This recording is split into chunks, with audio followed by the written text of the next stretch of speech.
वैज्ञानिक मन के भेल ला पानी मंडारिन। जब भेल तैर थे तो ओकर सिर में लगे कैमरा उसके नाक के दिशा ला ट्रैक करथे और टंकी के नीचे लगे छोटे पहिया भेल के सिर घूमे के संग संग घूमथे। उमन एक दीवार में गुलाबी रंग के पट्टी घलो लगाइन।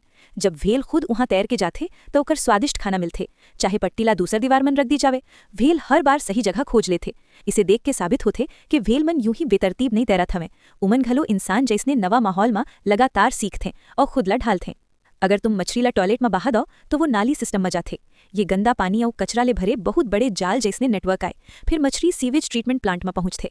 वहां लोगन पानी साफ करे बर ऐसे रसायन इस्तेमाल करथे जो मछली बर घातक होथे। अगर मछली बच खलो जाथे तो वो आखिर में नदी में बहा जाथे और वहां शिकारी जानवर के शिकार बन जाथे। अगर गलती से तुम पत्थर मछली ऊपर पाँव रख दो तो ओकर पीठ ले जहरीला कांटा बाहर निकलथे और तुम्हार चमड़ी ला भेद देथे। हर एक कांटा इंजेक्शन जैसने खोखला होथे और अंदर के जहर ग्रंथि ले जुड़ा रही थे।